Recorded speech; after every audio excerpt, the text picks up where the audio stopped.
Ok, bienvenidos todos. Es un gusto para el comité organizador contar con su presencia. Muchas gracias, doctor Park, por acompañarnos el día de hoy.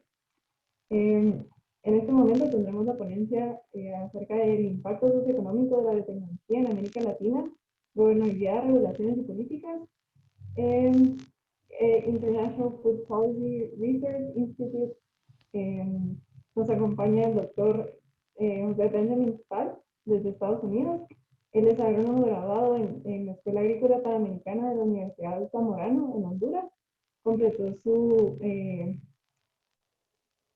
su Bachelor Science Degree en Ciencia Animal en Texas A&M University y cuenta con un máster y PhD en Economía Agrícola de Auburn University, Alabama. Entonces, muchas gracias, doctor, por acompañarnos el día de hoy. Lo dejo con el uso de la palabra. Les recuerdo a todos que vamos a mandar por el chat un link para validar su asistencia y al final un link de retroalimentación. Adelante, doctor.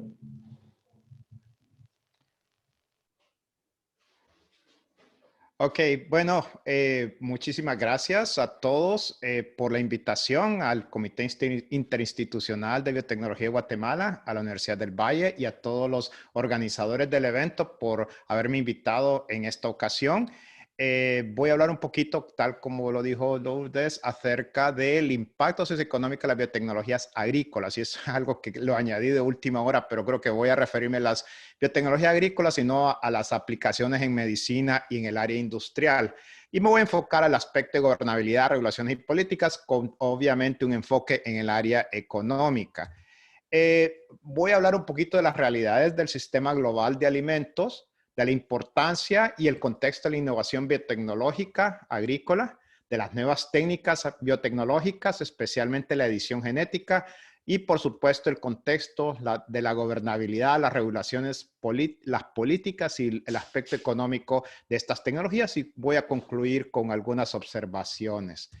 Creo yo que, y esto es algo que creo yo que he aprendido sobre la marcha, voy a darles el mensaje principal y si ustedes se quieren escapar y no ver el resto de la presentación, aquí están, básicamente. El mensaje son tres, literalmente.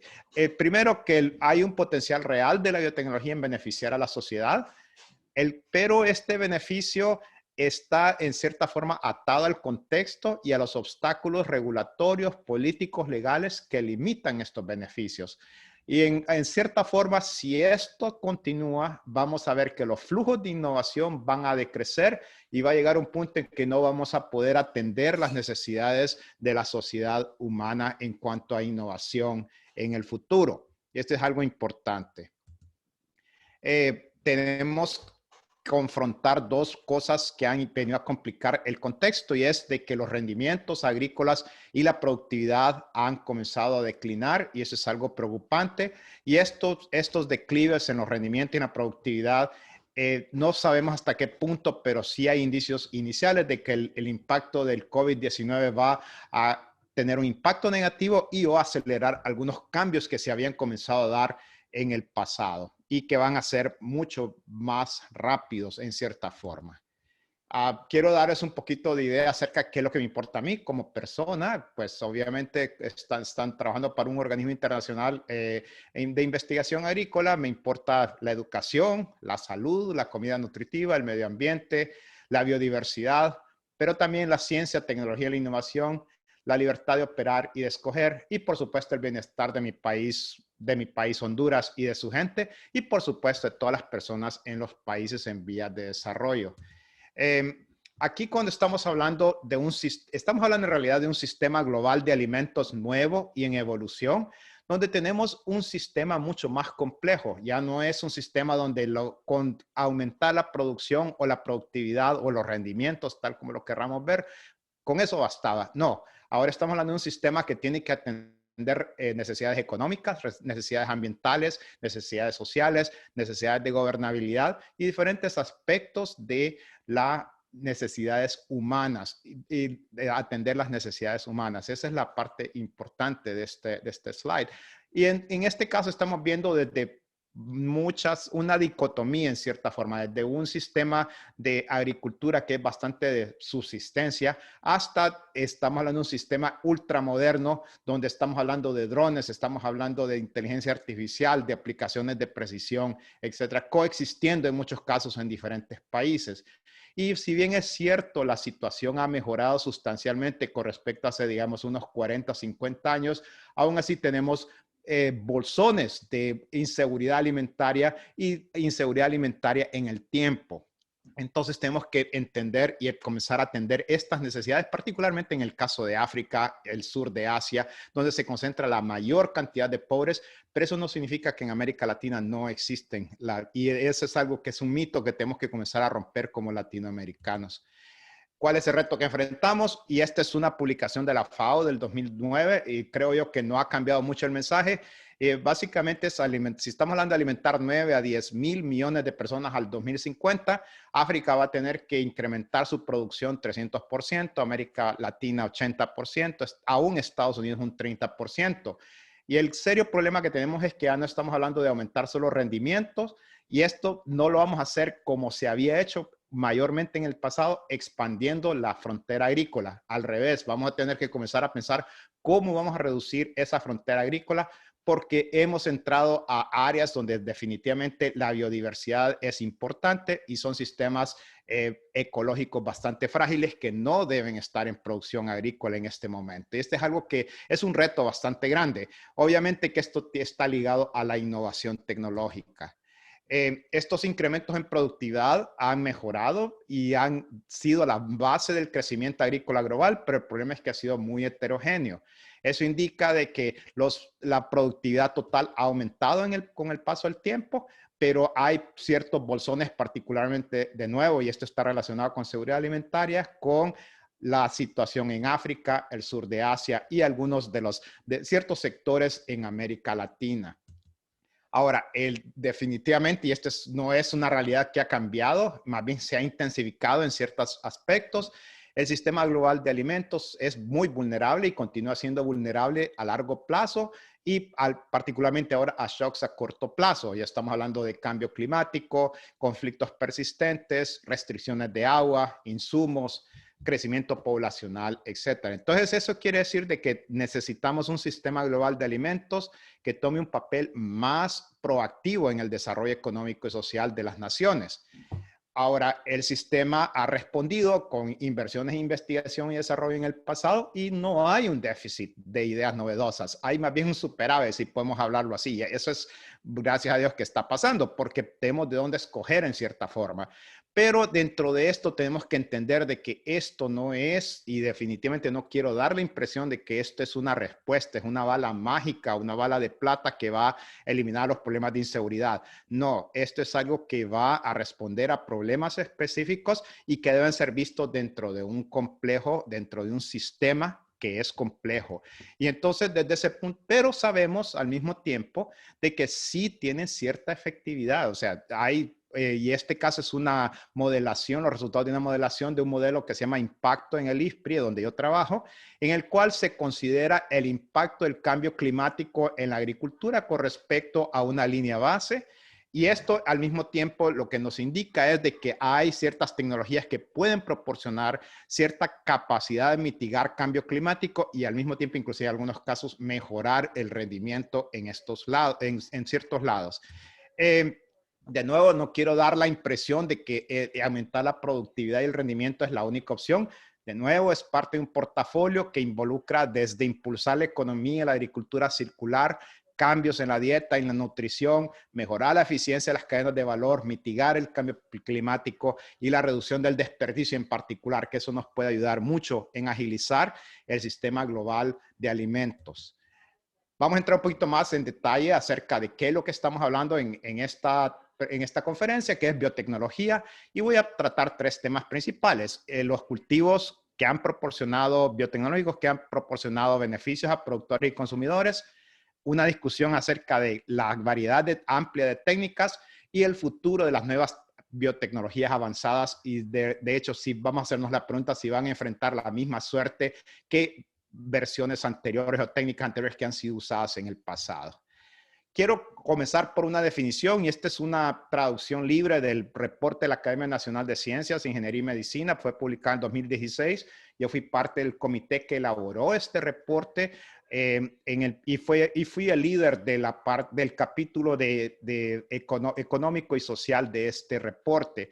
Lo interesante de esto, y por favor no quiero que se pierdan mucho con las definiciones, porque definiciones dependen de quién las definió y cómo las definió. No quiero que sea, no hay que ser estricto, y de hecho todas las definiciones por definición mismas son imperfectas y podemos entrar en desacuerdo con respecto a las mismas. Lo importante es entender de qué estamos hablando.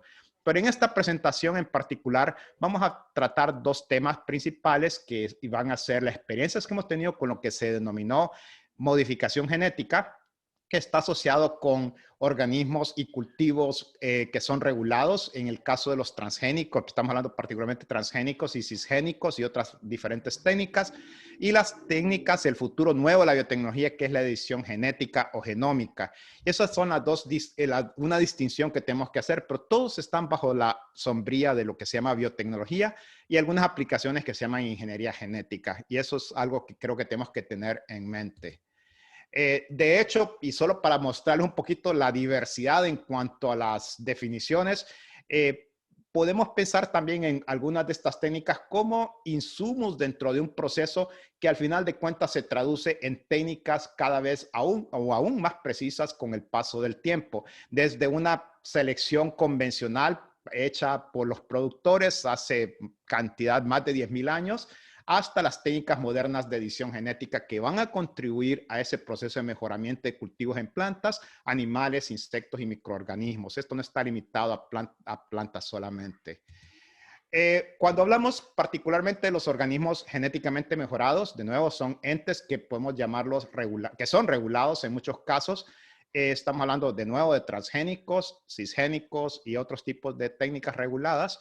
Hemos observado un proceso de adopción bastante amplio y bastante grande, o sea, en el sentido que ha crecido con el paso del tiempo, pero tenemos que tener un poquito de idea acerca del contexto de que estamos hablando. Cuando estamos hablando de estas tasas de adopción bastante elevadas, estamos hablando de tasas de adopción en países como Estados Unidos, Brasil, Argentina, Canadá e India, que son los países que corresponden a la mayor tasa de adopción y la mayor cantidad, el mayor porcentaje de área de adopción de estas técnicas en el pasado. Y al mismo tiempo estamos hablando de básicamente 4 cultivos: maíz, soya, algodón y colza o canola, que es una oleaginosa, y 2 rasgos, literalmente hablando. Estamos hablando de resistencia a insectos y tolerancia a herbicidas. Y eso es algo interesante que tenemos que tener en mente.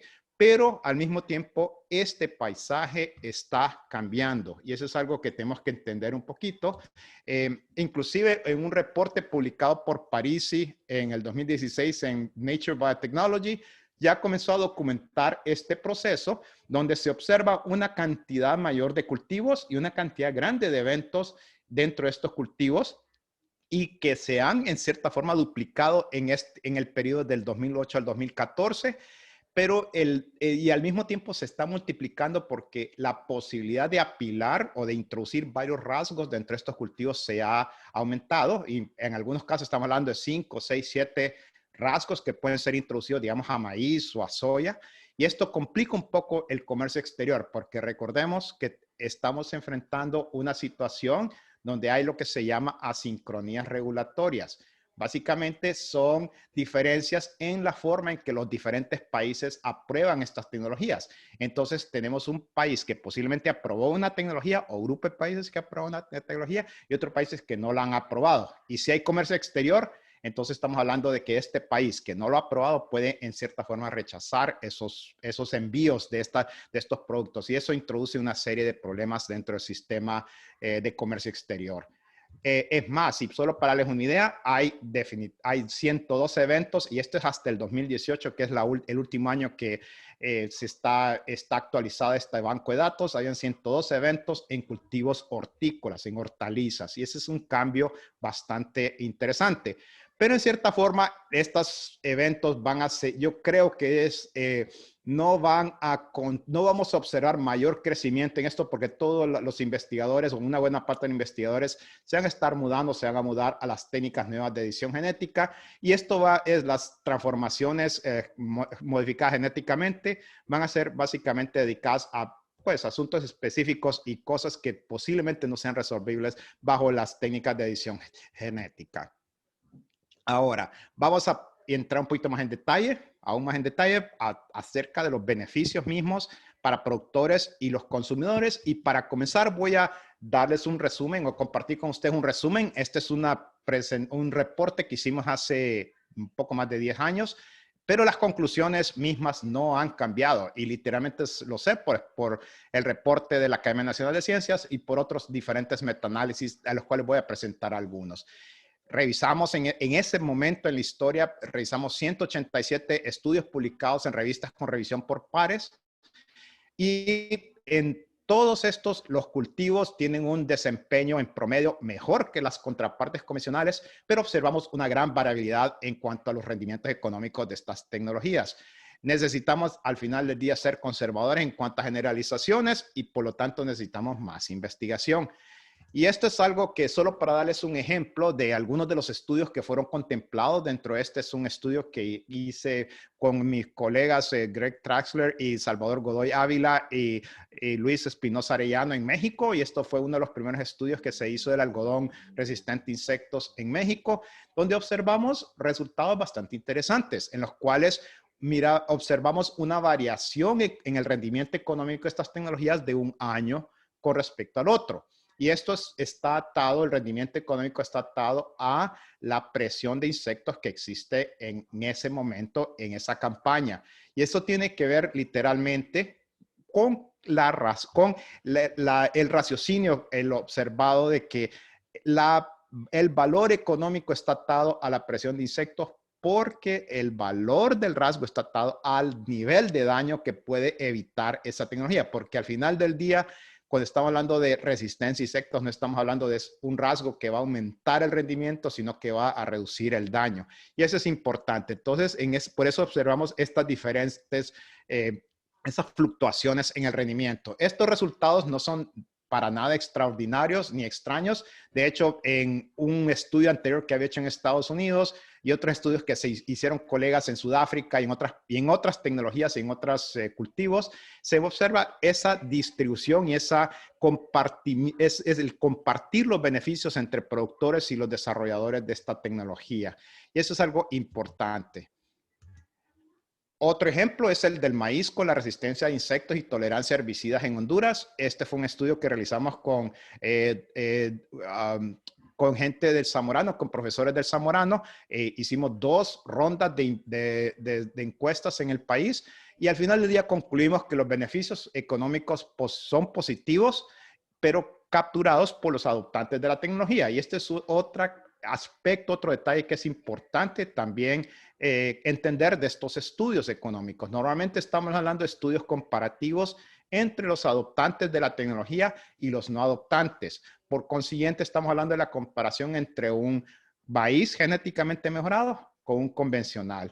Y eso es algo importante porque al final del día los beneficios van a ser de nuevo comparables entre estos dos tipos, pero al mismo tiempo inclusive, y esto es algo también, otra cosa importante que hay que aclarar aquí, cuando estamos hablando de que los adoptantes se beneficiaron de esta tecnología, no indica que todos y cada uno de los adoptantes se beneficiaron. No, hay adoptantes que por una razón u otra no se beneficiaron de la tecnología, pero al final del día los adoptantes que se beneficiaron más que los que no se beneficiaron. Y esto es algo que es importante tener en mente.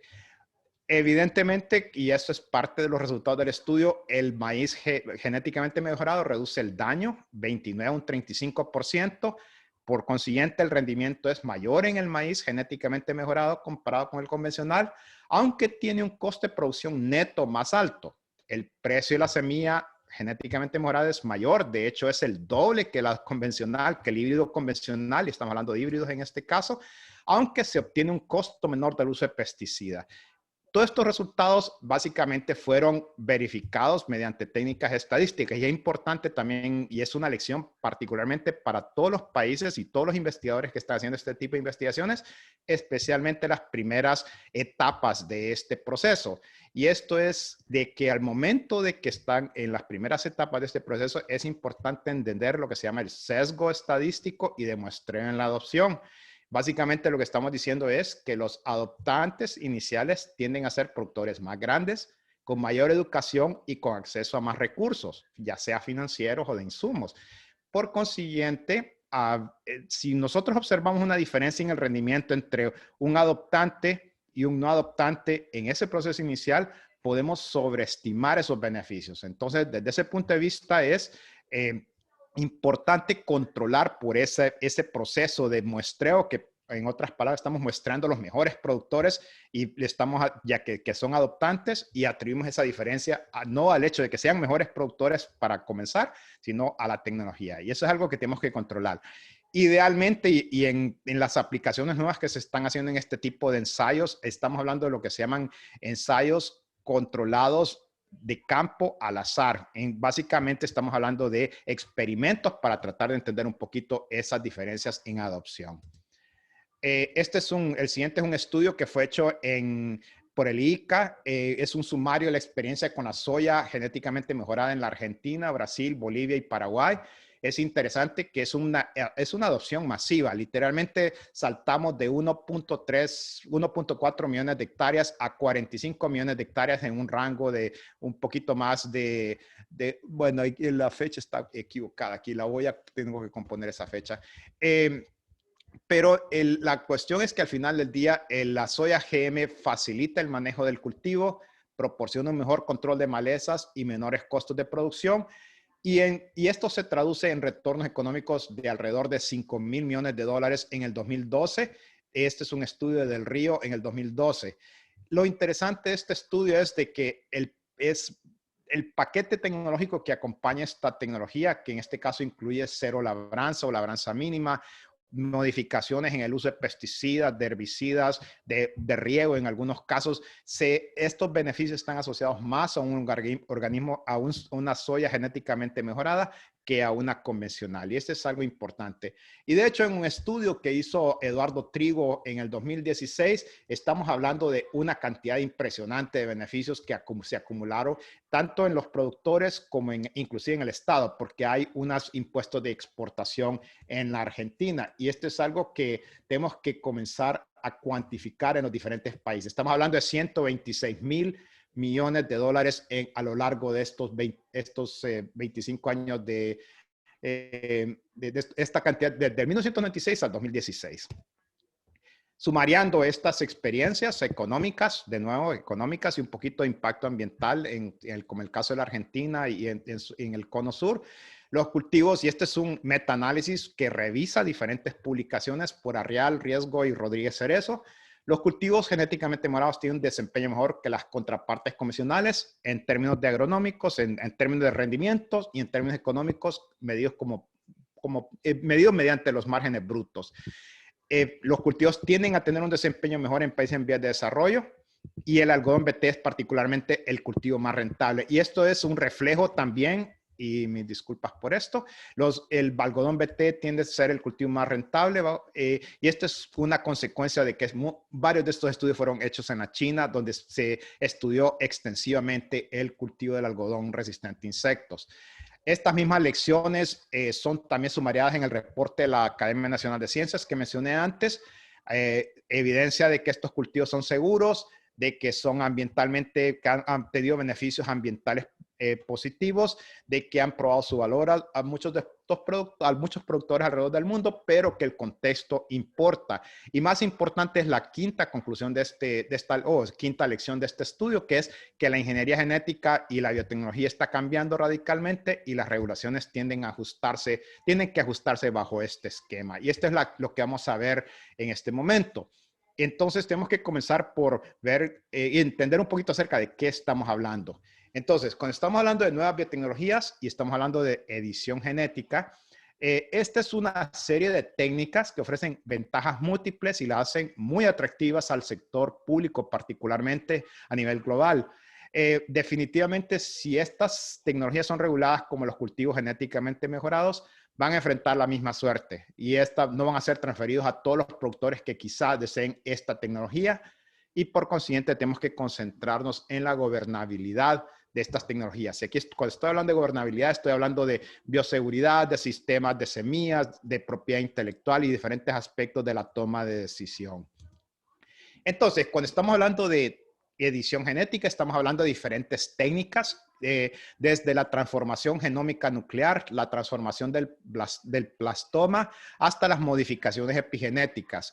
Pero la parte más importante de esto y la parte que quizás es la que está más de moda, especialmente desde que Charpentier y Doudna ganaron el premio Nobel en medicina, es lo que se llama el sistema CRISPR-Cas, de los cuales el CRISPR-Cas9 es el que ha tomado mayor auge, aunque no es el único. Y eso es algo interesante, eso quizás lo podemos hablar en algún punto platicando con ustedes. Bueno, una cosa es ganar el premio Nobel en medicina y otra cosa es de que se traduzca